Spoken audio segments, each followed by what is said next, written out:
በነበረበት ሰዓት እንግዲህ ሩታን ጣል አድርጓት ነበረ።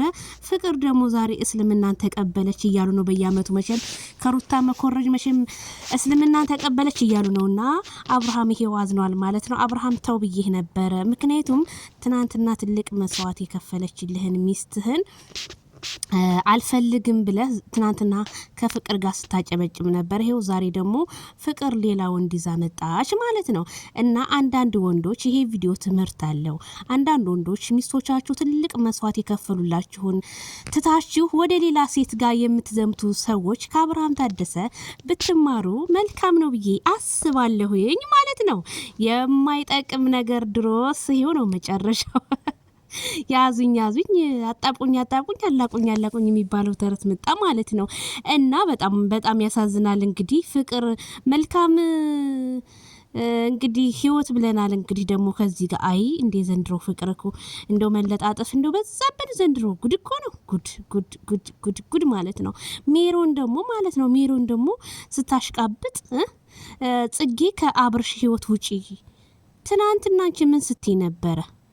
በጥፊ ስትመሽው ምን ስትይው አልነበረ? ዛሬ ደግሞ ዞረሽ ለአብርሽ ማዘን አየንብሽና በጣም ነው የሚገርመው። ዜድዬ ስለሚሮን ሳሰር ይባላላችሁ ብዙም አላየሁትኝም ነበርና አሁን ያየሁትኝ በጣም ነው የሚገርመው ማለት ነው። እንግዲህ ሩታዬም እዚህ ጋር ያው እንትን እያለች ነው ማለት ነው። ስለዚህ ከአብርሽ ጎን መቆም አለብን እያለች ነው ሜሮን።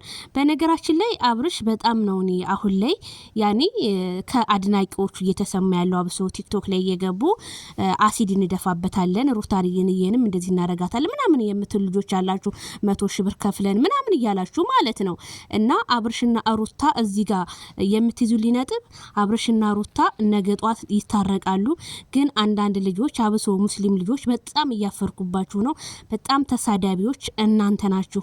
እንደውም ወላሂ እያላችሁ ማለት ነው።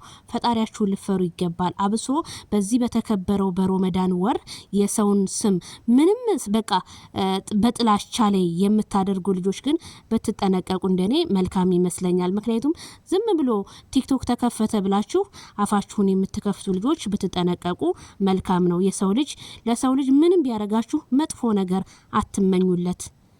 ስለዚህ ይሄንን ይመስል ማለት ነው። ቤተሰቦቼ በሌላ ቪዲዮ እንገናኝ። ሰላም ሁኑ።